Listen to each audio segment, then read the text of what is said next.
नमस्ते नमस्कार प्यारे साथियों, कैसे हैं आप सभी। उम्मीद करती हूँ सभी प्यारे बच्चे बढ़िया हैं, मस्त हैं, शानदार हैं और एकदम बेहतरीन हैं। तो सभी प्यारे साथियों का स्वागत है आपके प्यारे से परिवार रोजगार विद अंकित में। आप लोग कैसे हैं? एकदम बढ़िया हैं, एकदम शानदार हैं। तो जल्दी से आ जाएंगे सभी बच्चे और क्लास को कर रहे हैं हम लोग शुरू। तो सभी प्यारे बच्चों को मेरी आवाज़ पहुँच रही है और सभी प्यारे बच्चे क्लास के साथ जुड़ना शुरू कर रहे हैं धीरे धीरे। तो आ जाएंगे भाई जल्दी से और क्लास के साथ जुड़ जाएंगे और क्लास को हम कर रहे हैं शुरू। आवाज़ सभी बच्चों तक पहुंच रही है, वीडियो भी आपको दिखाई दे रही है, ऑडियो में भी कोई दिक्कत नहीं है, तो सब कुछ बढ़िया है। टॉपिक को आगे की तरफ लेकर चलना अब हम करते हैं शुरू, ठीक है। तो एक बार सभी बच्चे जल्दी से थम्स अप कर दीजिए अगर आप रेडी हैं। टॉपिक को मैं आगे बढ़ा रही हूँ तो आप लोग एकदम से थम्स अप कर दीजिएगा। अगर सभी बच्चे मुझे सुन पा रहे हो तो आप लोग थम्स अप कर दीजिए, फिर मैं आगे की तरफ बढ़ रही हूँ। Good evening, good evening, good evening, नमस्कार, राधे राधे और जय भीम, जय भारत। आइए प्यारे बच्चों, तो टॉपिक आप लोगों का कोशिका चल रहा था। कोशिका के अंदर ही कुछ कोशिकांग हम लोग पढ़ रहे थे, जिसमें आज हम लोग शुरू करेंगे कुछ नए कोशिकांग। सेल ऑर्गेनल्स हम लोग पढ़ रहे थे, तो सेल ऑर्गेनल्स में ही हम लोग आज बात करेंगे किसकी? आप लिखेंगे लवक की। आज बात करेंगे लवक, ठीक है, जिसको बोलते हैं प्लास्टिड। आज बात करेंगे हम प्लास्टिड्स की, यानी कि लवक की। मैम, लवक जो होते हैं ये किस में पाए जाते हैं? पादप में या जंतु में? पादप कोशिका में है या जंतु कोशिका में है? तो बहुत बढ़िया, सभी के अंगूठे मुझे दिखने शुरू हो चुके हैं। तो आप सभी बच्चे एकदम रेडी हो पढ़ने के लिए। तो भाई अब हम शुरू कर रहे हैं कोशिकांगों के साथ, ठीक है। कोशिकांग जो हैं आप लोग पढ़ते आ रहे हो 2 क्लासों से, आज ये लास्ट क्लास है कोशिका की। इसके बाद मैं आपको प्लांट्स के बारे में बताना शुरू कर दूंगी। तो हमने पढ़ा पादप कोशिका के अंदर या कोशिकांगों में एक और नई चीज जो है लवक यानी प्लास्टिड। इनकी खोज किसने करी थी? प्लास्टिड की खोज किसने करी थी? प्लास्टिड की डिस्कवरी किसने करी थी? तो आप बताएंगे प्लास्टिड को खोजा था शिम्पर ने, प्यारे बच्चे, ठीक है। या केवल प्लास्टिड की बात कर रहे हैं तो हैकल बताना। हैकल, शिम्पर ने क्लोरोप्लास्ट को खोजा था, वो बताऊंगी। तो आप लोग बताकर चलेंगे कि किसने खोज करी थी प्लास्टिड की? हैकल नाम के साइंटिस्ट ने। अब मैडम ये किस में पाए जाते हैं? तो आप लिखेंगे केवल पादप कोशिका में पाए जाते हैं। केवल पादप कोशिका में पाए जाते हैं। तो ये हमारे अंदर नहीं है, ये पादप कोशिका में पाए जाते हैं, ठीक है। तो जो ये प्लास्टिड होते हैं ये किस में पाए जाते हैं? पादप कोशिका में पाए जाते हैं। क्लियर? तो लिखेंगे present only, present only in plant cell. तो भाई जो पादप कोशिका है ये केवल उसमें आपको देखने को मिलते हैं, केवल प्लांट सेल में है। अब मैम पादपों के अंदर ये क्या काम करते हैं? तो रंग प्रदान करते हैं। भाई तुम देखते हो ना, जो पौधे होते हैं वो रंग बिरंगे फूल खिलाते हैं। भाई पौधों के ऊपर रंग बिरंगे फल लगते हैं, रंग बिरंगी सब्जियां लगती हैं, रंग बिरंगे होते हैं जो पौधे होते हैं। तो इनके अंदर ये जो रंग आ रहा है वो किसके कारण आ रहा है? आप बताएंगे लवक के कारण। तो जो लवक होते हैं, ये जो प्लास्टिड होते हैं, ये पौधों में रंग देने का काम करते हैं, रंग प्रदान करना इनका काम होता है। तो ये क्या करते हैं? आप बताएंगे प्रोवाइड कलर, पौधों को रंग देने का काम करते हैं। ये पेपर में क्वेश्चन आएगा कि वो कौन से कोशिकांग है जो पौधों को रंग प्रदान करते हैं, तो आप लोग आंसर लगा के आओगे लवक यानी कि प्लास्टिड। अब ये जो प्लास्टिड होते हैं या ये जो लवक होते हैं ये कितने प्रकार के हैं भाई? तो ये मुख्य रूप से 3 प्रकार के होते हैं। ये 3 टाइप्स के होते हैं प्यारे बच्चों। तो इनके टाइप्स अब हम लोग पढ़ेंगे कि कौन कौन से टाइप होते हैं लवक के। तो हम लोग पहला कोशिकांग आज की क्लास में जो शुरू कर रहे हैं वो है प्लास्टिड यानी लवक। लवक की खोज करी थी हैकल जी ने। लवक कहाँ पाए जाते हैं? तो केवल पादप कोशिका में पाए जाते हैं, हमारे अंदर ये नहीं है। पादप कोशिका में ये क्या करते हैं? तो रंग प्रदान करना होता है इनका कार्य। ये कलर प्रोवाइड कराते हैं पौधों को। और ये कितने प्रकार के होते हैं? 3 प्रकार के। कौन कौन से होते हैं? तो आप पहले नंबर पर लिख सकते हो, ये होते हैं हरित लवक। नाम आपने सुना होगा, हरित लवक, जिसको बोलते हैं क्लोरोप्लास्ट। क्लोरोप्लास्ट, ठीक है, क्लोरोप्लास्ट, हरित लवक यानी कि क्लोरोप्लास्ट। तो पहले नंबर पर पढ़ेंगे हरित लवक को। दूसरे नंबर पर कौन से होते हैं? तो दूसरे नंबर पर होते हैं, यहीं पर डॉट लगाकर लिख रही हूं, क्रोमोप्लास्ट। दूसरे नंबर पर होते हैं क्रोमोप्लास्ट। मैम इनको हिंदी में बोलेंगे, इनको बोला जाता है वर्णी लवक। हिंदी में बोलते हैं इनको वर्णी लवक, ठीक है। और तीसरे नंबर पर होते हैं बेटा, तीसरे नंबर पर होते हैं ल्यूकोप्लास्ट।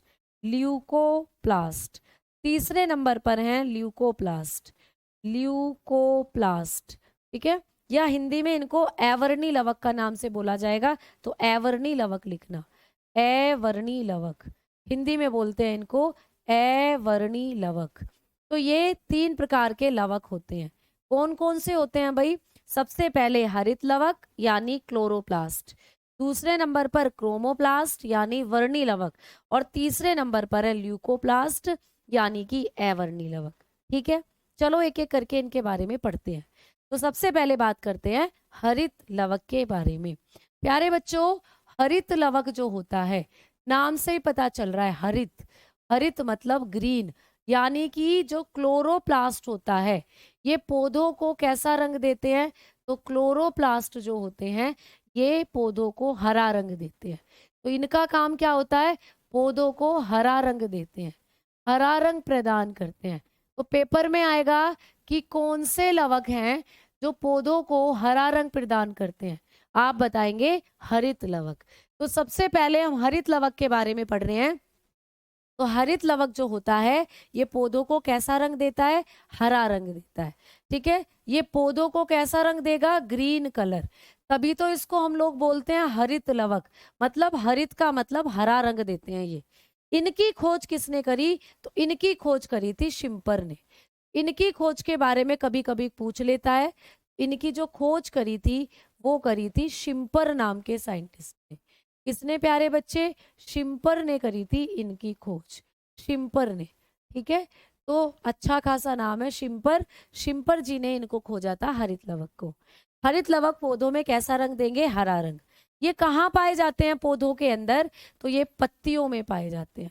प्यारे बच्चे, पत्तियां ही तो हरे रंग की होती हैं, तो ये कहाँ पाए जाते हैं? पत्तियों में पाए जाते हैं। आपको पेपर में क्वेश्चन आएगा कि पौधों के अंदर हरित लवक कहाँ होते हैं, आप बताएंगे पत्तियों में। या पत्ती में कौन सा लवक पाया जाता है, तो आप कहेंगे हरित लवक यानी क्लोरोप्लास्ट पत्ती में होते हैं, ठीक है। समझ में आई बात? तो हम बात कर रहे हैं क्लोरोप्लास्ट की। क्लोरोप्लास्ट पौधों को हरा रंग देते हैं और इनकी खोज शिम्पर ने करी थी। और प्यारे बच्चे, ये कहाँ होंगे पौधों के अंदर? पत्तियों में मिलते हैं, ये लीव्स में, ठीक है। अब ये जो हरित लवक होते हैं यानी कि क्लोरोप्लास्ट जो होते हैं, इनके अंदर एक वर्णक पाया जाता है। इनके अंदर क्या पाया जाता है? एक वर्णक पाया जाता है इनके अंदर। वर्णक बोले तो एक पिगमेंट पाया जाता है इनके अंदर। जैसे भाई मैंने कहा था कि हमारे खून में एक पिगमेंट है हेमोग्लोबिन, जो हमारे खून का रंग लाल करता है। वैसे ही ये जो हरित लवक है, इनके अंदर एक पिगमेंट पाया जाता है। उस पिगमेंट का नाम आपको पूछेगा तो आप बताओगे पर्णहरित, आप बताओगे पर्णहरित। तो बड़े ध्यान से सुनना, देखो, हरित लवक के अंदर पाया जाता है पर्णहरित, ठीक है। हरित क्या है? हरित लवक एक लवक है, प्लास्टिड है। लेकिन ये क्या है? ये एक पिगमेंट है यानी वर्णक है। तो ये पौधों को हरा रंग दे रहा है। तो हरा रंग किसके कारण दे रहा है? इसी के कारण, पर्णहरित के कारण। पर्णहरित को बोलते हैं क्लोरोफिल। अब आपने क्लोरोफिल का नाम भी जरूर सुना होगा। तो क्लोरोफिल जो होता है, ये पौधों के अंदर एक ऐसा पिगमेंट है जो कि पौधों को कैसा रंग देता है, आप बताएंगे हरा रंग।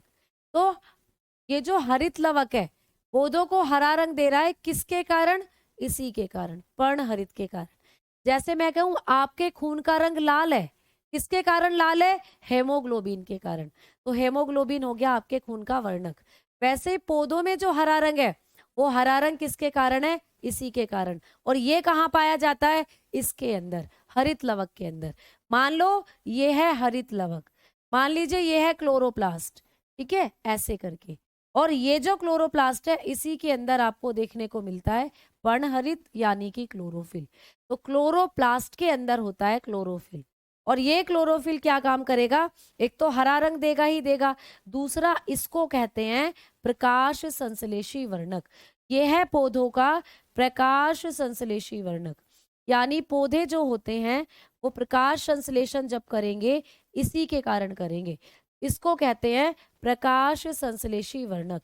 इसको कहा जाता है फोटोसिंथेटिक पिगमेंट।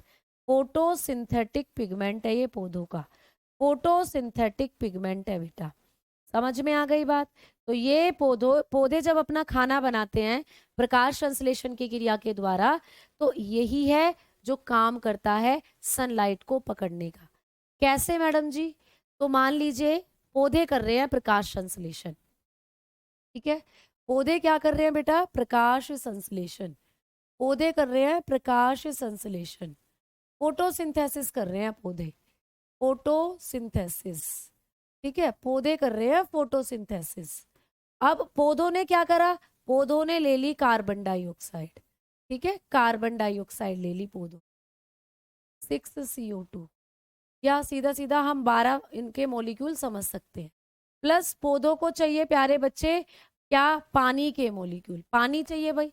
आपको पता है पौधे कार्बन डाइऑक्साइड, पानी और किसके उपस्थिति में? सूर्य के प्रकाश की उपस्थिति में। तो यहाँ पर वर्क करता है क्लोरोफिल, यहाँ पर काम करेगा क्लोरोफिल और सूर्य का प्रकाश। तो ये उत्प्रेरक की तरह काम करते हैं बेटा, यानी कि प्रकाश संश्लेषण की क्रिया को बढ़ाते हैं ये, ठीक है। तो जब पौधे कार्बन डाइऑक्साइड, पानी और सूर्य का प्रकाश और क्लोरोफिल की उपस्थिति में अपना भोजन बनाते हैं, उसी को कहते हैं हम फोटोसिंथेटिक रिएक्शन। C6H12O6 बनाएंगे पौधे, साथ में ऑक्सीजन निकालेंगे और साथ में पानी भी थोड़ी मात्रा में निकालते हैं। तो इसी प्रक्रिया को हम लोग कहते हैं क्या? इसी रिएक्शन को हम लोग जानते हैं प्रकाश संश्लेषण अभिक्रिया के नाम से, ठीक है। यही है प्रकाश संश्लेषण अभिक्रिया। तो प्रकाश संश्लेषण की अभिक्रिया में किसकी जरूरत पड़ती है? क्लोरोफिल की आवश्यकता होती है। तो इसीलिए क्लोरोफिल को कहा जाता है प्रकाश संश्लेषी वर्णक। अगर क्लोरोफिल नहीं होगा तो पौधे अपने लिए अपना खाना भी नहीं बना पाएंगे, प्रकाश संश्लेषण की क्रिया पौधों में फिर होगी नहीं। भैया आपका कमेंट आ रहा है मेरे पास, गेमर जी आपका कमेंट आ रहा है, ठीक है। हाँ बिजली चमक रही है, तो भैया थोड़ी बिजली यहाँ भी भेज दो, बारिश वारिश करवा दो यहाँ भी।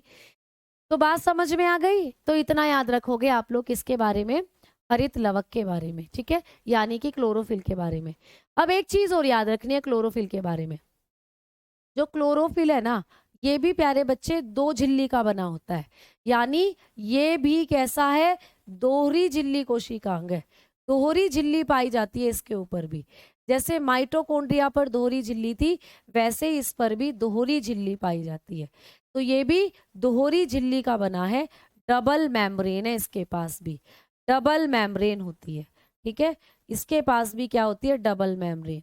और इसके पास भी डीएनए है, ये मैंने आपको लिखवाई दिया था जब माइटोकॉन्ड्रिया कराया था, तो बताया था कि हरित लवक में भी होता है डीएनए। तो इसके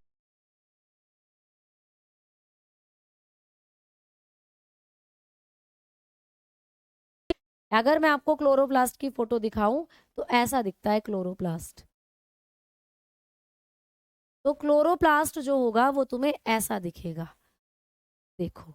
तो क्लोरोप्लास्ट ऐसा सा दिखता है बेटा, ऐसी सी संरचना होती है क्लोरोप्लास्ट की। अब ये जो क्लोरोप्लास्ट होता है, देखो ऐसी सी संरचना होती है क्लोरोप्लास्ट की। अब इसमें तुम्हें अंदर की तरफ कुछ स्ट्रक्चर नजर आएंगे क्लोरोप्लास्ट के अंदर की तरफ, ये वीडियो है शायद।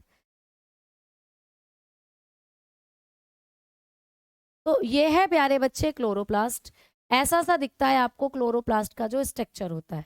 इसमें अंदर की तरफ तुम्हें ये जो दिख रहे हैं ना, ये सिक्के के जैसी संरचनाएं जो रखी हुई है, ये ये सिक्के के जैसी संरचनाएं जो हैं, इनको क्या कहा जाता है? ये पूछ लेगा। तो इनको कहते हैं बेटा ग्रैनम। इनको क्या कहा जाता है? इनको कहते हैं ग्रैनम। क्या कहेंगे? ग्रैनम। तो ये ग्रैनम है और यहाँ पर ये जो अंदर पीला पीला सा भरा हुआ दिख रहा है, इसको कहते हैं स्ट्रोमा, इसको कहते हैं स्ट्रोमा। ठीक है, तो ग्रैनम और स्ट्रोमा से भी प्रश्न आपको आएंगे। चलो दिखाती हूँ दूसरी फोटो में, यहाँ पे फोटो क्लियर नहीं है ये, इससे दूसरी फोटो जो है वहां दिखाती हूँ। तो अब आप देखेंगे दूसरी फोटो क्लोरोफिल की, क्लोरोप्लास्ट की। तो क्लोरोप्लास्ट के जब डायग्राम्स की हम लोग बात करते हैं तो आपको मैं दिखाना चाहती हूँ, ये वाला फोटो एक बार आप देखेंगे। देखो ये क्लोरोप्लास्ट का फोटो है, ठीक है। इस फोटो को जब आप देख रहे हो तो इस फोटो में आपको ये जो गोल गोल सिक्के के जैसी संरचना दिख रही है, इनको हम लोग कह देते हैं ग्रैनम। प्यारे बच्चे, क्या कहते हैं इनको? ग्रैनम। जब ये सिक्के के जैसी संरचना एकदम इकट्ठी है, बहुत सारे सिक्के रखे हैं, तो इकट्ठा तो ग्रैनम बोल देते हैं। लेकिन जब ये अकेले है, मान लो ये एक ही है, मान लो ये एक ही है, तो इसको हम थाइलोकोइड बोल देते हैं, थाइलोकोइड। फिर इसको हम थाइलोकोइड बोल देते हैं। तो जब थाइलोकोइड थाइलोकोइड बहुत सारे इकट्ठे रखे हुए हैं तो उसको हम ग्रैनम बोल देते हैं, ठीक है, ग्रैनम। और मैम ये क्या है अंदर की तरफ जो है? तो अंदर की तरफ है प्यारे बच्चे स्ट्रोमा। देखो ये वाला, ये पूरा पूरा पीला का पीला भाग जो दिख रहा है अंदर, ये है स्ट्रोमा। ठीक है, ये तरल होता है स्ट्रोमा, ये तरल भाग है, तरल है ये स्ट्रोमा, तरल भाग है ये किसके अंदर? हरित लवक के अंदर। अब मैम यहां से एक क्वेश्चन बनेगा स्ट्रोमा से और ग्रैनम से, तो आ जाओ क्या प्रश्न बनेगा मैं आप लोगों को बताती हूँ। तो आइए क्या प्रश्न बनेगा, आपको पूछा जाएगा कि प्रकाश संश्लेषण जब होगा, प्रकाश संश्लेषण, ठीक है, जब प्रकाश संश्लेषण होगा, फोटोसिंथेसिस होगा, तो फोटोसिंथेसिस दो तरीके से होता है, फोटोसिंथेसिस दो तरीके से होता है। एक होता है प्रकाशीय अभिक्रिया और एक होगी अप्रकाशीय अभिक्रिया। तो एक है प्रकाशीय अभिक्रिया, आपको पूछेगा कि फोटोसिंथेसिस की प्रकाशीय अभिक्रिया कहाँ होती है, यानी लाइट रिएक्शन जो धूप में होगी वो कहाँ होती है? तो होती तो दोनों हरित लवक में है। भाई ये हरित लवक है, ये हरित लवक है, ये इसके अंदर सिक्के के जैसी संरचना रखी हुई है, ये रही, ये बहुत सारे सिक्के की जैसी संरचना है, इनको कहते हैं ग्रैनम। क्या कहते हैं बेटा? इनको ग्रैनम कहते हैं, ग्रैनम। ठीक है, ग्रैनम कहा जाता है इनको। अब इसके अंदर एक तरल भर रहा है, भाई लो ये भर रहा तरल, ये इसके अंदर एक तरल भर रहा है पूरा, इस तरल को कहते हैं स्ट्रोमा, इस तरल को कहते हैं स्ट्रोमा। तो आपको पूछेगा कि जब प्रकाश संश्लेषण होगा तो प्रकाश संश्लेषण दो तरीके से होता है, एक प्रकाशीय अभिक्रिया के रूप में होगा और एक अप्रकाशीय अभिक्रिया के रूप में होगा, एक अप्रकाशीय अभिक्रिया के रूप में होगा, अप्रकाशीय अभिक्रिया। तो आपको पूछेगा कि बताओ, इसको बोलते हैं डार्क रिएक्शन, डार्क रिएक्शन, वही अंधेरे में होती है ये रिएक्शन, इसीलिए डार्क रिएक्शन बोलते हैं। तो आपको पूछेगा कि प्रकाश संश्लेषण की प्रकाशीय अभिक्रिया कहाँ होती है? तो ये होती है बेटा ग्रैनम के अंदर। ये कहाँ होगी? ग्रैनम में। ये कहाँ होगी बेटा? ग्रैनम के अंदर होगी। यानी प्रकाश संश्लेषण की प्रकाशीय अभिक्रिया कहाँ कहाँ होती है? ग्रैनम में। ग्रैनम कहाँ है? ये रे ग्रैनम। तो यहाँ पर प्रकाश संश्लेषण होगा प्रकाश वाला, यहाँ सूर्य का प्रकाश आएगा, लाइट आएगी यहाँ पर, और यहाँ पर प्रकाश वाली प्रकाश संश्लेषण की अभिक्रिया होगी। तो प्रकाश संश्लेषण की प्रकाशीय अभिक्रिया कहाँ होती है? ग्रैनम में होती है। और पूछ ले अप्रकाशीय अभिक्रिया कहाँ होती है? तो अप्रकाशीय अभिक्रिया स्ट्रोमा में होती है। कहाँ होगी प्यारे बच्चे? स्ट्रोमा में। स्ट्रोमा जो है वो ये जगह है जो तरल भरा हुआ है, तो यहाँ पर प्रकाश नहीं पहुंचता, इसीलिए यहाँ पर होती है अप्रकाशीय अभिक्रिया। बस आपको ये पूछेगा एग्जाम में, ठीक है, समझ में आ गई बात? ठीक, तो ये दो पॉइंट और याद रखना है कि प्रकाशीय अभिक्रिया कहाँ होगी? ग्रैनम में, और अप्रकाशीय अभिक्रिया कहाँ होगी? स्ट्रोमा में। ठीक, चलो अब आगे बात करते हैं। तो दूसरे प्रकार का क्रोमोप्लास्ट की बात करते हैं। हरित लवक हमने पढ़ लिया, अब बात करते हैं क्रोमोप्लास्ट की। तो प्यारे बच्चों, जो क्रोमोप्लास्ट होता है इसके बारे में आपको क्या पढ़ना है? आ जाओ हेडिंग डालो क्रोमोप्लास्ट। दूसरा टाइप पढ़ेंगे क्रोमोप्लास्ट, क्रोमोप्लास्ट, ठीक है, जिसको बोलते हैं वर्णी लवक, वर्णी लवक। तो प्यारे बच्चे ये पौधों में ना हरे रंग को छोड़कर सारे रंग देता है। तो लिख लेना हरे रंग को छोड़कर, हरा रंग तो अभी अभी हमने पढ़ा, हरित लवक ने दे दिया था। बाकी हरे रंग को छोड़कर जितने भी आप पौधों में रंग देखते हो, हरे रंग को छोड़कर सभी रंग प्रदान करता है, सभी रंग प्रदान करता है, ठीक है। तो ये हरे रंग को छोड़कर बाकी सारे रंग प्रदान करता है ये पौधों को। क्लियर हो गई बात? तो हर आपको पेपर में पूछेगा कि कौन सा वर्णक है जो हरे रंग को छोड़कर सारे रंग, संतरी, नीला, काला, पीला, पिंक, गुलाबी, पर्पल, जितने रंग के फल फूल तुम देखते हो वो सारे के सारे रंग यही देता है पौधों के अंदर, वर्णी लवक, ठीक है। तो लिखेंगे provide all colour, provide all colour expect green colour, ठीक है। तो ग्रीन कलर को छोड़कर बाकी सारे रंग देता है ये पौधों को। ठीक भाई, समझ में आ गई बात? अब हम आगे बढ़ रहे हैं। मैम ये कहाँ पाया जाता है? तो ये पौधों के अंदर फल और फूल में पाया जाता है। जैसे हरित लवक पत्तियों में पाया जाता था, ये कहाँ पाया जाता है? फल और फूल में। तो ये फ्रूट्स के अंदर मिलेगा।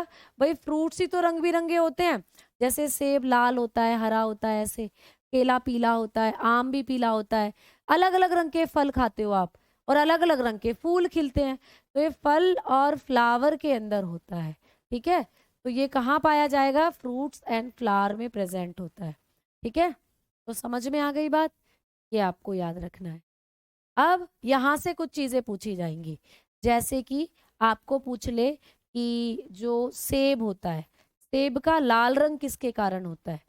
सेब लाल रंग का जो होता है, एप्पल का जो रेड कलर होता है, एप्पल रेड कलर, तो एप्पल का जो रेड कलर है वो किसके कारण है आपको पूछ ले, तो आप बताएंगे कि सेब का लाल कलर होता है एंथोसाइनिन के कारण। एंथोसाइनिन, एंथोसाइनिन क्या है? ये भी एक वर्णक है, एंथोसाइनिन। तो एंथोसाइनिन के कारण सेब का रंग होता है लाल, ठीक है। भाई टमाटर का लाल रंग पूछ ले, टमाटर, टमाटर जब कच्चा होता है तो वो हरा होता है, तो जब तक वो हरा है तो उसमें हरित लवक है, क्लोरोप्लास्ट है, लेकिन जब वो पक जाएगा तो उसका लाल रंग हो जाएगा। टमाटर भी लाल रंग का होता है, रेड कलर ऑफ टोमेटो। आपको पूछे रेड कलर ऑफ टोमेटो किसके कारण होता है, तो टोमेटो का जो रेड कलर होता है वो लाइकोपीन के कारण होता है। लाइकोपीन, लाइकोपीन भी एक वर्णक है बेटा, लाइकोपीन के कारण, ठीक है।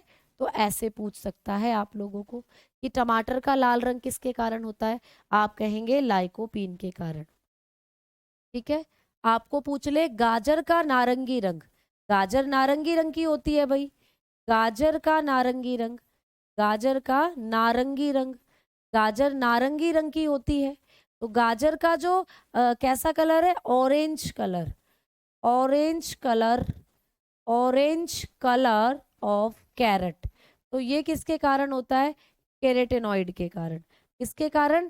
कैरोटीनॉइड के कारण, कैरोटीनॉइड के कारण, ठीक है, कैरोटीनॉइड के कारण। तो कैरोटीनॉइड्स होते हैं जो गाजर का कैसा रंग देते हैं? नारंगी रंग देते हैं। ऐसे करके आपको चीजें पेपर में पूछी जा सकती हैं, ठीक है। हाँ बेटा, ठीक है भाई, अब आगे बढ़ रहे हैं हम, ठीक है। चलो, तो ये चीजें आपको पूछी जाएंगी।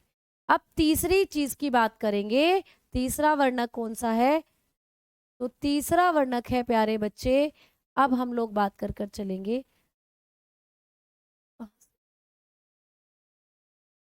ल्यूकोप्लास्ट की। अब हम बात करेंगे किसकी? ल्यूकोप्लास्ट की, एवर्णी लवक की। तो ये पौधों को देता है सफेद रंग, तो इसके बारे में लिख लेना, एवर्णी लवक क्या काम करता है। तो तीसरा अब हमें पढ़ना है, तीसरा पढ़ना है ल्यूकोप्लास्ट, ल्यूकोप्लास्ट, तीसरा पढ़ेंगे ल्यूकोप्लास्ट। तो जो ल्यूकोप्लास्ट होता है ये क्या करता है? ये देता है पौधों को सफेद रंग। तो ये क्या करता है? पादपों को सफेद रंग देता है, आप बताएंगे पादपों को सफेद रंग देता है, सफेद रंग। ठीक है, सफेद रंग प्रदान करना, इसका कार्य होता है सफेद रंग प्रदान करना। क्लियर? तो लिखेंगे प्रोवाइड, ये क्या करेगा बेटा? प्रोवाइड वाइट कलर, ये वाइट कलर देता है इसको, पादपों को। ठीक है, समझ में आ गई बात? तो भैया ये कहाँ पाया जाता है मैडम? तो ये पाया जाता है जड़ों के अंदर, ये जड़ों में पाया जाता है और बीज में पाया जाता है। जड़ और बीज का कोई कलर नहीं होता, आपने देखा है। तो जड़ों और बीज में पाया जाता है ये। तो आपने एक बार सीखा कि जो हरित लवक थे वो तो हरा रंग दे रहे थे, पत्तियों में पाए जाते थे, उनके अंदर पाया जा रहा था क्लोरोफिल, है ना? पढ़ा था ना? फिर हमने पढ़ा क्रोमोप्लास्ट। क्रोमोप्लास्ट हरे रंग को छोड़कर सारे रंग दे रहा था, और कहाँ पाया जाता था? फल और फूल में। और जैसे आपने पढ़ा सेब का लाल रंग एंथोसाइनिन के कारण, टमाटर का लाइकोपीन के कारण, कैरोटीनोइड गाजर का नारंगी रंग करते हैं, ऐसे करके। अब हम पढ़ रहे हैं ल्यूकोप्लास्ट। तो ल्यूकोप्लास्ट पौधों को सफेद रंग देते हैं, और कहाँ होते हैं? जड़ों और बीज में पाए जाते हैं। तो ये कहाँ मिलेंगे? रूट एंड सीड में आपको मिलते हैं। ठीक है, जड़ में और रूट में मिलते हैं बेटा, तो सीड में, बीज में मिलते हैं। अब इनके बारे में एक और लास्ट पॉइंट ये कि प्यारे बच्चे पौधों में ना भोजन का संचय भी करते हैं, भोजन संचय करते हैं, भोजन संचय का कार्य करते हैं। तो ये पौधों में ना फूड स्टोरेज भी करते हैं। ठीक है, तो भोजन संचय का कार्य करते हैं ये जो ल्यूकोप्लास्ट होते हैं। तो लिखना फूड स्टोरेज करते हैं, फूड स्टोरेज। तो पौधों के अंदर ये भोजन संचय का कार्य भी करते हैं। ठीक भाई, है ना? तो मैंने अब आपको 2-3 बार रिवाइज करा दिया है। ठीक है भाई, चलो बहुत बढ़िया भाई, मिलने जरूर आना सिलेक्शन लेने के बाद सभी प्यारे बच्चे। सिलेक्शन नहीं भी हुआ तो कोई नहीं, कभी भी मिलने आ सकते हो। ठीक है, चलो आ जाओ, अब आगे बात करते हैं। अब हम बात करेंगे, तो ये हो गए आपके सारे के सारे प्यारे बच्चे लवक। अब यहाँ से ना एक चीज और याद रखना, ये जो क्लोरोफिल था ना, ये जो क्लोरोफिल था, इसके अंदर एक धातु पाई जाती है, इसके अंदर एक मेटल होती है बेटा, वो है मैग्नीशियम। तो कभी भी आपको पेपर में पूछेगा कि क्लोरोफिल के अंदर कौन सी धातु पाई जाती है, तो बताना मैग्नीशियम। तो मैग्नीशियम नाम की एक धातु पाई जाती है क्लोरोफिल के अंदर। ठीक है, तो क्लोरोफिल के अंदर एक धातु पाई जाती है जिसका नाम है मैग्नीशियम। अब हम आगे बात करेंगे, अब हम पढ़ेंगे अगले पॉइंट को। अगला जो चीज है कोशिका के अंदर वो है क्रोमोजोम, वो है क्रोमोजोम। क्रोमोजोम जिनको बोलते हैं गुणसूत्र।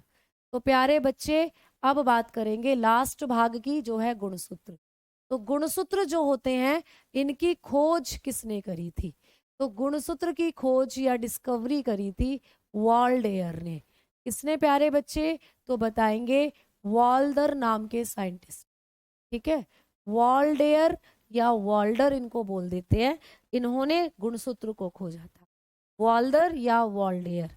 ठीक है, अब मैम गुणसूत्र जो होते हैं ये क्या काम करते हैं? तो गुणसूत्र लिंग का निर्धारण करते हैं प्यारे बच्चे, लिंग का निर्धारण, यानी कि ये बताते हैं कि कौन लड़का होगा और कौन लड़की होगी। तो लिंग का निर्धारण करती हैं जो गुणसूत्र होते हैं। ठीक है, लिंग का निर्धारण करते हैं जो गुणसूत्र होते हैं, ये बताते हैं कि कौन बच्चा लड़का पैदा होगा और कौन लड़की। तो ये सेक्स डिटर्मिनेशन करते हैं, सेक्स डिटर्मिनेशन। ठीक है,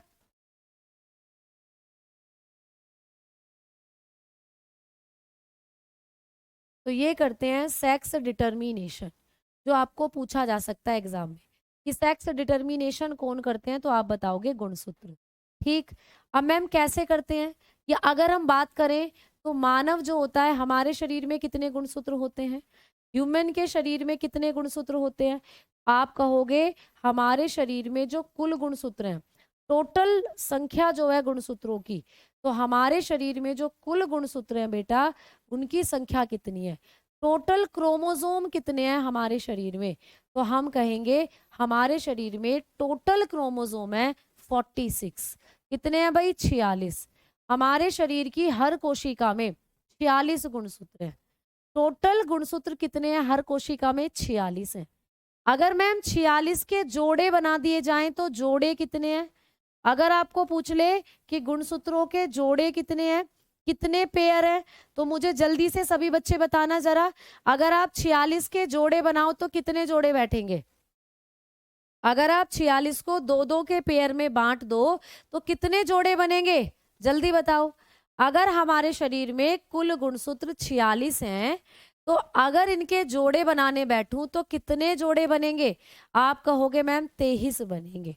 तो कितने बनेंगे भाई? 23। तो कभी भी पूछे हमारे शरीर में कुल गुणसूत्र कितने हैं तो बताना 46, और पूछे जोड़े कितने हैं तो जोड़े बताना 23। जोड़े बनेंगे भाई 23। बहुत बढ़िया, 23 जोड़े बनेंगे। अब इन 23 जोड़ों को हमने दो भागों में बांट दिया है। अगर हम बात करें कि हमारे शरीर में जो जोड़े हैं गुणसूत्रों के 23, इनको हमने कितने भागों में बांट दिया है? दो भागों में बांट दिया है। कैसे कैसे? तो भैया एक जोड़े को कहते हैं हम लोग दैहिक गुणसूत्र। क्या कहेंगे? दैहिक गुणसूत्र। क्या कहेंगे प्यारे बच्चे? दैहिक गुणसूत्र कहेंगे। यानी कि सोमैटिक क्रोमो, ये इनको कहेंगे हम लोग ओटोसोम। ओटोसोम क्या कहेंगे? ओटोसोम कहेंगे बेटा। और दूसरे होंगे लिंग गुणसूत्र। दूसरे होंगे लिंग गुणसूत्र। तो 23 जोड़ों को दो भागों में बांट दिया। किस किस में? एक होंगे लैहिक गुणसूत्र जिनको हम लोग बोलते हैं ऑटोसोम इंग्लिश में, और दूसरे होंगे लिंग गुणसूत्र जिसको हम बोलते हैं सेक्स क्रोमोसोम, या एक और नाम है इनका, इनको हम ऑलोसोम भी बोलते हैं। ऑलोसोम। ठीक है। अब पेपर में क्वेश्चन आएगा कि इन 23 जोड़ों में से कितने जोड़े ऐसे हैं जो ऑटोसोम कहलाते हैं और कितने जोड़े ऐसे हैं जो लिंग गुणसूत्र कहलाते हैं, यानी ऑलोसोम या सेक्स क्रोमोसोम कहलाते हैं। तो मैंने क्या कहा? हमारे शरीर में 23 गुणसूत्रों के जोड़े हैं, जिसमें से 1 से लेकर 22 तक के जो जोड़े हैं इनको हम कहते हैं 1 से 22 तक के जोड़े, इनको हम लोग कहते हैं बेटा ऑटोसोम। पेपर में प्रश्न आएगा कि कितने से कितने तक के गुणसूत्रों के जोड़ों को ऑटोसोम कहते हैं, तो बताना 1 से 22 तक के जोड़े ऑटोसोम है।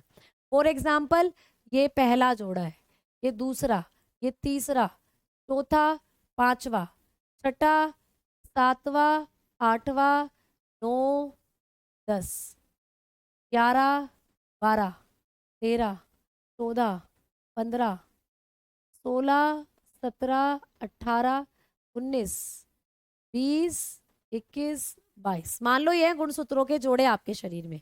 ठीक है, ये है गुणसूत्रों के जोड़े। अब ये वाला पहला जोड़ा है गुणसूत्रों का, ये पहला जोड़ा है ना। और ये वाला है, कितने बना दिए मैंने? 23 बनाने थे ना। 1 2 3 4 5 6 7 8 9 10 11 12 13 14 15 16 17 18 19 20 21 22 23 बनाने हैं ना। 23 जोड़ी होते हैं, तो 23 जोड़े हो गए ये गुणसूत्रों के। ठीक। और ये वाला है 22वां गुणसूत्रों का जोड़ा। बिल्कुल सही बात, ये पहला गुणसूत्रों का जोड़ा है, ये 22वां गुणसूत्रों का जोड़ा है। तो जितने भी आप काउंट करके आओगे 1 से 22 तक के जो जोड़े हैं ना, इनको कहते हैं दैहिक गुणसूत्र। यानी जिन जिन पर मैं रेड रेड निशान लगा रही हूं, ये तुम्हारे दैहिक गुणसूत्र हैं। ये तुम्हारे दैहिक गुणसूत्र हैं प्यारे बच्चे। जहां जहां मैंने रेड रेड निशान लगाया है, ये तुम्हारे दैहिक गुणसूत्र हैं। तो तुम्हारे शरीर में 1 से 22 तक के जो जोड़े हैं उनको कहते हैं दैहिक गुणसूत्र। ठीक है। तो पेपर में आएगा गुणसूत्रों के 23 में से कितने जोड़े दैहिक गुणसूत्र हैं, तो बताना 1 से 22 तक के। और बचा कौन सा जोड़ा? बचा एक जोड़ा जिसको मैं ग्रीन कलर से निशान लगा रही हूँ, ये है 23वां जोड़ा। ये है 23वां।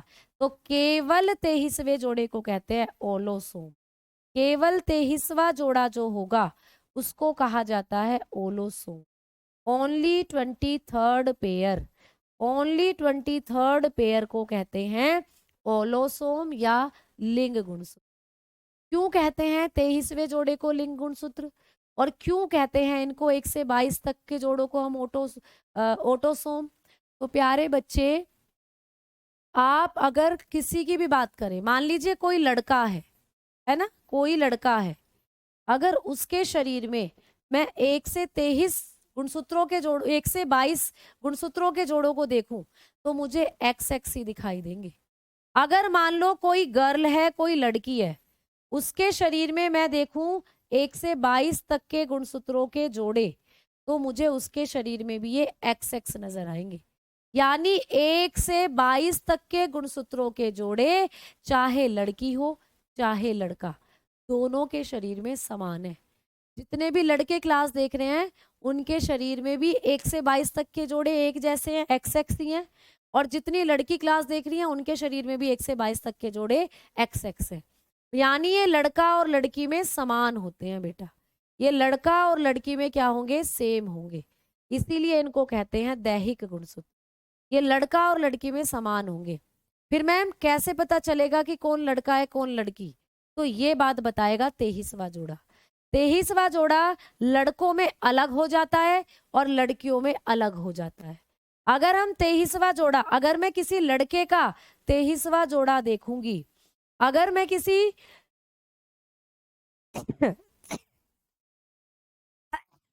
सॉरी, अगर मैं किसी बॉय का 23वां जोड़ा देखूंगी तो मुझे एक्स और वाई नजर आएगा। वो तो लड़कों के अंदर 23वां जोड़ा एक्स और वाई बन जाता है।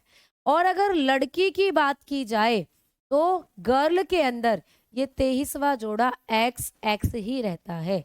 यानी लड़की की बात करें तो 1 से 23 तक के जोड़े एक्स एक्स ही होते हैं लड़की में, लेकिन लड़कों में 1 से 22 तक के एक्स एक्स होंगे और 23वां जोड़ा एक्स वाई होगा।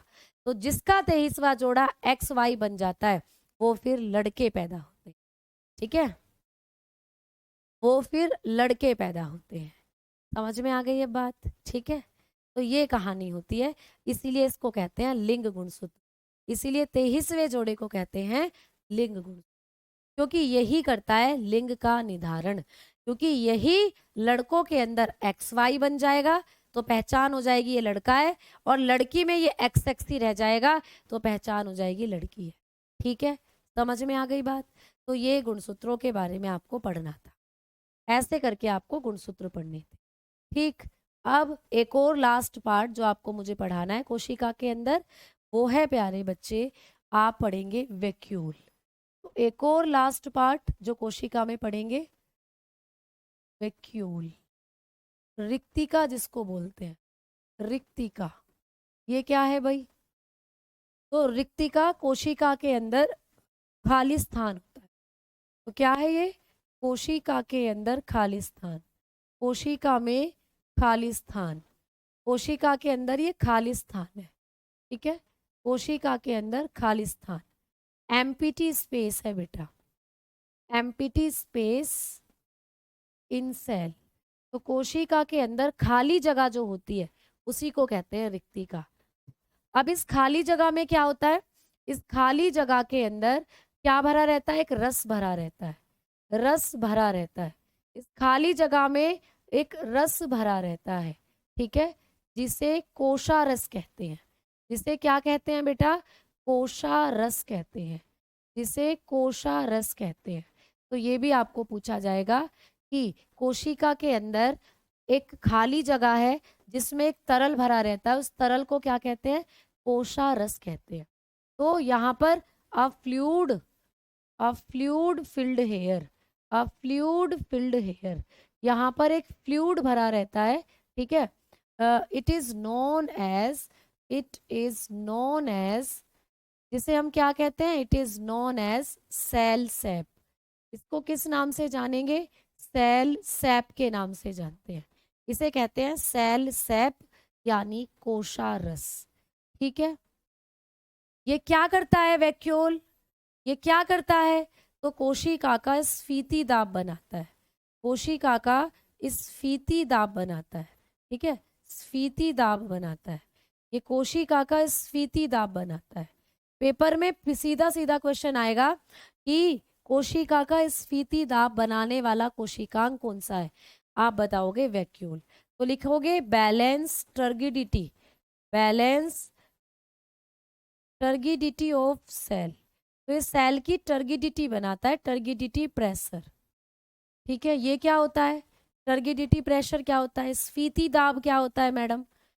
तो प्यारे बच्चों मान लो ये कोशिका है ना, ये कोशिका है और ये है कोशिका में वैक्यूल, ये रहा। ठीक, अब जब कोशिका के अंदर पानी ज्यादा हो जाता है, कोशिका में पानी हो गया ज्यादा, तो ये ज्यादा पानी सारा का सारा इसके अंदर आ जाता है, इसके अंदर सारा पानी इस वैक्यूल में आ जाता है। इसी से बनता है कोशिका का स्फीति दाब। तो कोशिका के अंदर जितना भी अतिरिक्त तरल है वो सारा इसी में भर जाता है जाकर रिक्तिका में, इसी को कहते हैं स्फीति दाब। ठीक है भाई, अजमेर में बारिश हो रही है, अरे भैया बहुत बढ़िया। ठीक है, तो ऐसे करके आपको बात समझनी है। बस खत्म, कहानी हो गया, सेल चैप्टर कंप्लीट। इतनी चीजें आपको सेल वाले टॉपिक में पढ़नी थी। ठीक है, चलो तो अब हमारे पास 20 मिनट हैं, तो 20 मिनट में हम करते हैं क्या? अब हम करेंगे प्यारे बच्चों बॉटनी की शुरुआत। तो आ जाओ, अब हम बात कर रहे हैं प्लांट के बारे में और पौधों के बारे में। तो भाई अब हम पढ़ने वाले हैं बॉटनी। अब हम पढ़ेंगे पादपों के बारे में। ठीक है, पादप, बॉटनी को पढ़ेंगे, पादप को पढ़ेंगे। कभी भी पूछेगा बॉटनी क्या होता है, कोई भी पूछे कि वनस्पति विज्ञान क्या होता है, वनस्पति विज्ञान क्या होता है, तो आप कहोगे पादपों के अध्ययन को ही कहते हैं बॉटनी। तो वनस्पति विज्ञान है पादपों का अध्ययन। ठीक है, पादपों का अध्ययन। तो वनस्पति विज्ञान किसको कहते हैं? पादपों के अध्ययन को, स्टडी ऑफ प्लांट। ठीक है, स्टडी ऑफ प्लांट ही होता है बॉटनी। तो बॉटनी क्या है? बॉटनी है स्टडी ऑफ प्लांट, यानी पेड़ पौधों का जो अध्ययन होता है उसे ही कहते हैं हम बॉटनी। अब बॉटनी में मैंने आपको बता दिया था कि बॉटनी के पिताजी हैं थियोफ्रिस्टस। कभी भी आपको पूछे, आपको पहले भी लिखवाया है कि बॉटनी के पिता कौन है भाई, वनस्पति विज्ञान के फादर कौन है, तो आप बताएंगे थियोफ्रस्टस है। कौन है? थियोफ्रस्टस। ठीक है, थियोफ्रस्टस हैं बॉटनी के पिताजी। जी, जूलॉजी के कौन थे? आप कहेंगे बॉटनी के थे, बॉटनी के हैं थियोफ्रस्टस और जूलॉजी के थे अरस्तु। ठीक है प्यारे बच्चों, कौन थे? अरस्तु। ठीक है,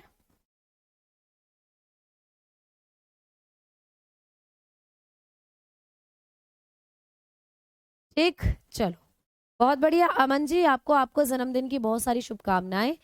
आप अपने जीवन में बहुत आगे जाएं, एक अच्छा इंसान बने, जरूरतमंदों की आप सहायता करें, भगवान आपको इतना काबिल बनाए और अपने माता पिता का नाम रोशन करें। फिर तुम कहोगे कि मैम बढ़िया सी छोकरी का आशीर्वाद तो दिया नहीं, तो भाई तुम्हें बढ़िया सी नौकरी और बढ़िया सी छोकरी दोनों मिले। ठीक है, चलो भाई अब आ जाओ। तो बॉटनी में हम सबसे पहले जो पढ़ने वाले हैं वो पढ़ने वाले हैं प्लांट क्लासिफिकेशन को, प्लांट क्लासिफिकेशन। ठीक है, पादप वर्गीकरण को पढ़ने वाले हैं, पादप वर्गीकरण, प्लांट क्लासिफिकेशन, पादप वर्गीकरण। ठीक है, पादप वर्गीकरण को हम लोग पढ़ने वाले हैं। पादपों को कितने भागों में बांटा है हम ये पढ़ने वाले हैं। तो आइए भाई बात करते हैं पादपों को कितने भागों में बांटा है। इस संसार में जितने भी पादप है ना, इनको हमने बांटा है 2 भागों में। इस संसार में जितने भी पादप हैं इनको 2 भागों में बांटा गया है। कौन कौन से हैं भाई? आप बताएंगे। पहले हैं क्रिप्टोगैमस या अपुष्पी पौधे, पहले हैं भाई अपुष्पी पौधे या अपुष्पी पादप। ठीक है, पहले हैं अपुष्पी पादप जिसको हम बोलते हैं क्रिप्टोगैमस, क्रिप्टोगैमस जिसको हम लोग बोलते हैं क्रिप्टोगैमस इंग्लिश में। ठीक है, तो अपुष्पी पादप हैं पहले पादप। दूसरे कौन से हैं भाई?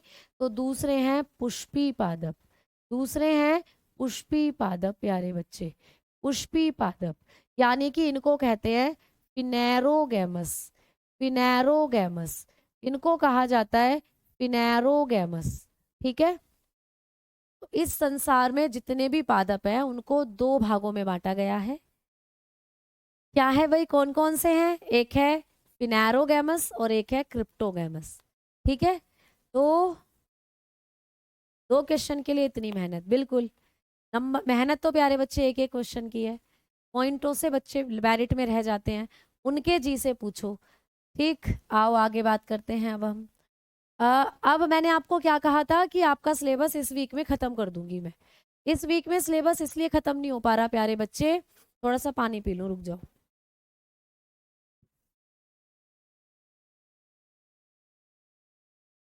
आज मेरे माइक की बोल कहाँ चली गई, ब्लैक ब्लैक बोल थी। अरे ये तो चमत्कार हो गया। मुझे तो कहीं वो नजर भी नहीं आ रही है। चलो आओ। तो अब हम लोग मैंने आपको कहा था इस वीक में सिलेबस खत्म हो जाएगा। तो सिलेबस इस वीक में इसलिए खत्म नहीं हो पा रहा क्योंकि कल आप लोगों की क्लास जो है बेटा वो नहीं हो पाएगी। क्यों नहीं हो पाएगी? तो मैंने शायद आपको रीज़न नहीं बताया, रीज़न सुन लीजिएगा कि इसलिए कल आपकी क्लास नहीं हो पाएगी क्योंकि जो मेरी दादी सास हैं, मतलब मेरी दादी सास, समझ रहे हो, वो एक्सपायर हो गई थी लगभग 3-4 दिन पहले। तो क्योंकि आपकी क्लासेस होती हैं इसीलिए मैं वहाँ नहीं पहुँच पाई हूँ। तो कल उनकी 13वीं है, जो 13वीं होती है आप जानते हो। तो कल मेरा पहुँचना वहाँ बहुत ज़रूरी है, तो इसीलिए कल मैं वहाँ रहूँगी, तो आपकी क्लास नहीं ले पाऊँगी। तो प्यारे बच्चों, कभी कभी ऐसी कंडीशन आती है जहाँ जाना बहुत ज़रूरी होता है। हमारे रिश्तों की कुछ जिम्मेदारियाँ होती हैं जिनको हमें निभाना होता है। तो क्योंकि वो मेरी दादी सास थी, तो उनकी 13वीं में एक बहू के रूप में मुझे पहुंचना बहुत ज़रूरी है। तो कल मैं वहाँ रहूँगी बेटा। और सैटरडे में क्लास क्यों नहीं हो पाएगी मैडम? तो सैटरडे में इसलिए नहीं क्योंकि संडे में मेरी मैराथन है। सीजीएल सीपीओ के लिए, सीपीओ और सीजीएल का एग्ज़ाम है, उसके लिए मेरी मैराथन है। तो सैटरडे में वो मैराथन मुझे प्रिपेयर करनी होती है बेटा। तो आप लोगों की इसीलिए इस हफ्ते में 2 दिन लास्ट में मैं क्लास अटेंड नहीं कर पाऊंगी। अगर 2 दिन क्लास अटेंड करती तो आपकी जो बोटनी वाला सेक्शन है ये मैं ख़त्म करवा देती, तो ऑलमोस्ट आपका सिलेबस फिर ख़त्म ही हो जाता। तो इसीलिए मंडे ट्यूसडे वेनसडे और थर्सडे, मैं अगले हफ्ते, ये जो अब नेक्स्ट वीक आएगा, इसमें थर्सडे तक आपका सिलेबस आपको खत्म कर दूंगी और केमिस्ट्री शुरू कर दूंगी बेटा, बायोलॉजी का। ठीक है, समझ में आई ना बात? तो ये दिक्कत थोड़ी सी है, तो मैंने जरूरी समझा कि आप लोगों को ये मुझे बता देना चाहिए। ठीक है, समझ में आ गई बात? तो उम्मीद करती हूँ आप लोग इन 2 दिन अपनी अच्छे से क्या करोगे, पढ़ाई करोगे बेटा। टाइम वेस्ट नहीं करोगे, जितना अभी तक करा दिया उसको सारे को रिवाइज कर लोगे बैठकर। तो आपको वो पूरा रिवीजन में काम आ जाएगा, टाइम तो वो वेस्ट नहीं लगेगा बिल्कुल भी, क्योंकि पूरा दिन आपकी क्लासेस होती हैं तो आप रिवाइज नहीं कर पाते चीज़ों को। तो इस बीच 2 दिन आप लोग चीज़ों को रिवाइज कर लेना बैठकर। ठीक है, चलो। तो आओ इसको समझते हैं अब हम लोग। पुष्पी पौधों की अगर बात करते हैं और अपुष्पी पौधों की अगर बात करते हैं, तो प्यारे बच्चे ये कैसे पौधे होते हैं? ये ऐसे पौधे हैं जिन पर फल, फूल, ठीक है, फल, फूल, बीज कुछ नहीं पाया जाता। ठीक है, नहीं पाए जाते। तो ऐसे पौधे हैं बेटा, इनके ऊपर ना तो फल लगते हैं, ना फूल लगते हैं, ना इनमें बीज बनते हैं, कुछ नहीं पाया जाता इनके अंदर। तो लिखेंगे fruits, fruits, flower, seeds are not present. इनके पास कुछ नहीं होता। पेपर में पूछेगा कि वो कौन से पौधे हैं जिन पर फल, फूल, बीज, संरचनाएं नहीं होती, तो आप कहेंगे वो होते हैं क्रिप्टोगैमस, यानी अपुष्पी पौधे। तो ये अपुष्पी पौधे जो होते हैं, इनको आप अविकसित पौधे कह सकते हो। ये अविकसित पौधे हैं, पूर्ण रूप से इनका विकास नहीं हुआ है, इसीलिए इनके अंदर कुछ नहीं बनता है बेटा।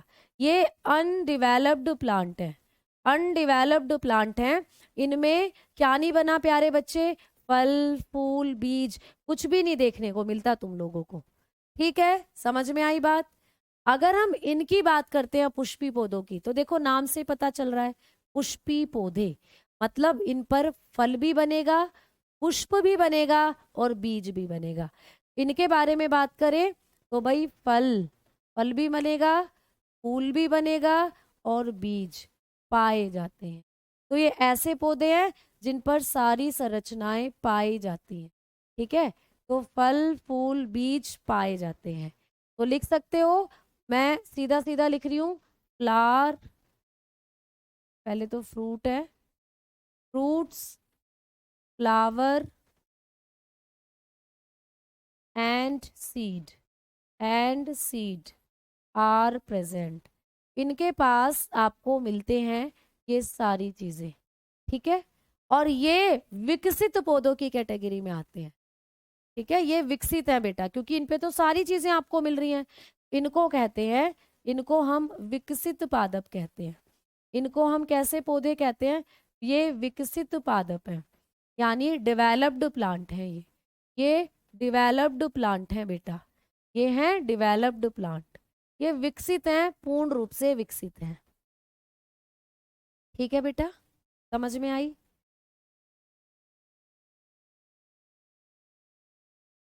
किन्नर में कितने जोड़े होते हैं? किन्नर में प्यारे बच्चे गुणसूत्रों के जोड़े, या तो उसमें जोड़े नहीं बनते, उनके अंदर या तो गुणसूत्रों के जोड़े ज्यादा हो जाएंगे 23 से, या कम हो जाएंगे 23 से। तो उनके अंदर गुणसूत्रों के जोड़े कम या ज्यादा हो जाते हैं, ठीक है। कभी भी 23 नहीं रहते, कम या ज्यादा हो जाते हैं। चलो समझ में आ गई बात। अब हम थोड़ा सा बात करेंगे कि मैम अपुष्पी पौधों को कितने भागों में बांटा है और पुष्पी पौधों को कितने भागों में बांटा है। तो बस बांटा कितने भागों में है ये और अच्छे से समझेंगे। तो अगर हम लोग बात कर कर चलेंगे पुष्पी पौधों की, अगर हम पहले बात करते हैं अपुष्पी पौधों की। तो अपुष्पी पौधे जो हैं, अपुष्पी पौधे, इनको कितने भागों में बांटा है? यानी कि क्रिप्टोगैमस जो है, क्रिप्टोगैमस, तो क्रिप्टोगैमस को बांटा गया है 3 भागों में, ठीक है। कितने भागों में बटे हुए हैं क्रिप्टोगैमस? 3 भागों। कौन कौन से हैं तो आप बताएंगे? पहले नंबर पर है थैलोफाइटा, पहले नंबर पर है भाई थैलोफाइटा, ठीक है, थैलोफाइटा। क्या लिखेंगे? थैलोफाइटा। और दूसरे नंबर पर है ब्रायोफाइटा, दूसरे नंबर पर है ब्रायोफाइटा, ठीक है, ब्रायोफाइटा, दूसरे नंबर पर है ब्रायोफाइटा, क्लियर। और तीसरे नंबर पर है टेरिडोफाइटा, तीसरे नंबर पर है टेरिडोफाइटा। तो भैया ब्रायोफाइटा, फाइटा का मतलब होता है पेड़, वृक्ष, पादप, तो सभी के नाम के पीछे फाइटा फाइटा आ रहा है। तो हेलोफाइटा, ब्रायोफाइटा और टेरिडोफाइटा, ये 3 होते हैं बेटा, टेरिडोफाइटा। तो ये 3 प्रकार किस प्रकार के पौधों के हैं? तो आप कहेंगे ये अपुष्पी पौधों में आते हैं, ये अपुष्पी पौधों के भाग हैं, ठीक है। लेकिन अगर हम लोग बात करते हैं पुष्पी पौधों की, अगर हम लोग बात करेंगे पुष्पी पौधों की, तो भाई जो पुष्पी पौधे होते हैं इनको बांटा गया है, फिनेरोगैमस जो होते हैं, फिनेरोगैमस, ये बांटे गए हैं 2 भागों में। फिनेरोगैमस को 2 भागों में बांटा गया है। कौन कौन से 2 भागों में बटे हुए हैं मैम फिनेरोगैमस? तो आप बताकर चलना। एक है जिम्नोस्पर्म बेटा, एक है जिम्नोस्पर्म, जिम्नोस्पर्म, एक है जिम्नोस्पर्म, हिंदी में बोलते हैं अनावर्त बीजी, अनावर्त बीजी, हिंदी में बोलते हैं अनावर्त बीजी, ठीक है, जिम्नोस्पर्म, अनावर्त बीजी। और दूसरे हैं एंजियोस्पर्म, दूसरे हैं एंजियोस्पर्म, दूसरे हैं प्यारे बच्चे एंजियोस्पर्म, ठीक है, एंजियोस्पर्म। इनको बोलते हैं हम आवृत बीजी, आवृत बीजी, इनको कहा जाता है आवृत बीजी हिंदी में, ठीक है। तो ये हैं आपके 2 प्रकार ये पुष्पी पौधों के। लेकिन ये जो एंजियोस्पर्म है ना, इनको भी फिर से 2 भागों में बांटा गया है, इनको भी फिर से 2 भागों में बांटा गया है। कौन कौन से 2 भाग हैं तो आप लोग बताकर चलोगे?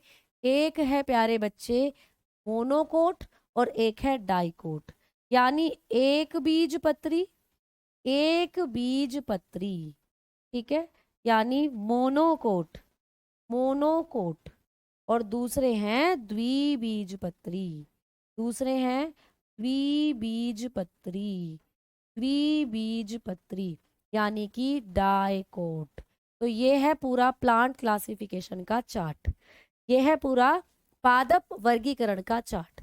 इतना कुछ हम लोगों को पढ़ना है पादप वर्गीकरण के अंदर। समझ में आई आपको बातें? वॉइस नहीं आ रही है? वॉइस तो आनी चाहिए बेटा। विशाल अब तो ऑलमोस्ट टाइम हो ही गया है प्यारे बच्चे, ठीक है। चलो इधर सुनो अब इधर सुनो मेरी बात। अब एक बार हम रिवाइज करते हैं सारी चीजों को जो हमने अभी तक आज की क्लास में पढ़ा है। हमने आज की क्लास में शुरू करे थे लवक यानी प्लास्टिड। प्लास्टिड की खोज करी थी हैकल नाम के साइंटिस्ट ने। जो लवक होते हैं ये केवल पादप कोशिका में पाए जाते हैं और पादपों में ये क्या काम करते हैं? पादपों में ये रंग प्रदान करते हैं, कलर प्रोवाइड करते हैं। ये कितने प्रकार के हैं? 3 प्रकार के हैं। कौन कौन से हैं? पहले है हरित लवक क्लोरोप्लास्ट, दूसरे हैं वर्णी लवक क्रोमोप्लास्ट और तीसरे हैं अवर्णी लवक ल्यूकोप्लास्ट। अगर हम लोग बात करते हैं कि मैम जो हरित लवक है इसके बारे में बताइए, तो हरित लवक की जब हम लोग बात करते हैं तो ये पौधों को हरा रंग देते हैं। नाम से पता चल रहा है हरित लवक, तो मतलब हरा रंग देते हैं, ग्रीन कलर देते हैं। इनकी खोज किसने करी थी? शिम्पर नाम के साइंटिस्ट ने। ठीक है, ये पौधों ये कहाँ पाए जाते हैं? पत्तियों में पाए जाते हैं बेटा। ये आपको लीव्स में मिलते हैं, लीव्स पत्तियों में देखने को मिलते हैं, पौधों के अंदर लीव्स में। अब इनके अंदर एक वर्णक पाया जाता है, एक पिगमेंट इनके अंदर देखने को मिलता है। उस वर्णक का नाम है पर्णहरित यानी क्लोरोफिल। अब ये जो क्लोरोफिल होता है, क्लोरोफिल जो है प्यारे बच्चे, ये वाई कर लेना, क्लोरोफिल। क्लोरोफिल जो है इसके अंदर भी एक धातु मिलती है जिसको कहते हैं मैग्नीशियम। ठीक है, ये क्लोरोफिल जो है इसको पौधों का प्रकाश संश्लेषी वर्णक कहते हैं। ठीक है, और क्लोरोप्लास्ट जो है ये दोहरी झिल्ली संरचना है, इसके पास भी डीएनए होता है। आगे बात करी कि मैम प्रकाश संश्लेषण क्लोरोप्लास्ट के अंदर ही जो 2 मेन बात हैं वो आपको पढ़नी है कि प्रकाश संश्लेषण की प्रकाशीय अभिक्रिया कहाँ होगी? तो क्लोरोप्लास्ट के ग्रैनम में। और अप्रकाशीय अभिक्रिया कहाँ होगी? तो स्ट्रोमा में। ये भी एक पॉइंट था जो आपको पढ़ना है। आगे हमने बात करी कि मैडम जी प्रकाश संश्लेषण की अभिक्रिया कभी पूछ ले तो ये होती है प्रकाश संश्लेषण की अभिक्रिया। ठीक है, चलो आगे बात करें तो बात करी क्रोमोप्लास्ट की, जो पौधों को हरे रंग को छोड़कर बाकी सारे रंग दे रहे हैं। ये फल और फूल में मिलते हैं, जैसे सेब का लाल रंग एंथोसाइनिन, टमाटर का लाइकोपीन और गाजर का केराटीन के कारण होता है। आगे बात करते हैं ल्यूकोप्लास्ट, तो ये पौधों को सफेद रंग प्रदान करेंगे और ये जड़ और बीज में होते हैं और भोजन का संचय भी करते हैं, है ना। आगे बात करी क्रोमोसोम की, तो क्रोमोसोम की खोज वाल्डर ने करी थी। ये लिंग का निर्धारण करते हैं। हमारे अंदर टोटल 46 गुणसूत्र हैं। जोड़ों की बात करें तो 23 होते हैं। अब 23 जोड़ों को 2 भागों में बांट दिया, ऑटोसोम ओलोसोम। ऑटोसोम 1 से 22 तक के जोड़े हैं जो दोनों में समान होंगे, लड़का और लड़की दोनों में समान। और जो ओलोसोम है ये केवल 23वां जोड़ा है, जो लड़कों में XY होगा और लड़कियों में XX होगा। फिर हमने बात करी वैक्यूल की, तो कोशिका के अंदर खाली जगह होती है, इसी को कहते हैं वैक्यूल। इस खाली जगह में एक लिक्विड भरा रहता है जिसे कहते हैं सेल सैप, कोशारस, और ये कोशिका का स्फीति दाब बनाता है। फिर बात करी बोटनी की। बोटनी क्या है? पादपों का अध्ययन होता है और बोटनी के पिताजी है थियोफ्रस्टस। फिर हमने बात करी कि पादपों को कितने भागों में बांटा है, पादप वर्गीकरण। तो पादपों को 2 भागों में बांटा है, क्रिप्टोगैमस, फिनेरोगैमस। क्रिप्टोगैमस ऐसे पौधे हैं जिनमें फल फूल बीज कुछ नहीं होता, यानी कि ये अविकसित पौधे हैं। और यहाँ पर फल फूल बीज सब मिलेगा, ये विकसित पौधे हैं। जो अपुष्पी पौधे हैं इनके 3 भाग हैं, थैलोफाइटा, ब्रायोफाइटा, टेरिडोफाइटा। और ये पुष्पी पौधों के 2 भाग हैं, अनावर्त बीजी, आवर्त बीजी। आवर्त बीजी को भी 2 भागों में बांटा गया है। तो ये है आप लोगों का रिवीजन। तो अब हम मिलेंगे मंडे में प्यारे बच्चे। तो सभी प्यारे बच्चे बड़े ध्यान से चीजों को पढ़ लेंगे और बहुत अच्छे से आप लोग तैयारी कर लोगे। ठीक है, क्लियर? चले अभी तो रहते हैं बेटा, अभी मैंने बोला ना मंडे में भी चलेगी, तो चल कराऊंगी अभी बाकी के टॉपिक। ठीक है, चलो धन्यवाद, नमस्कार, राधे राधे।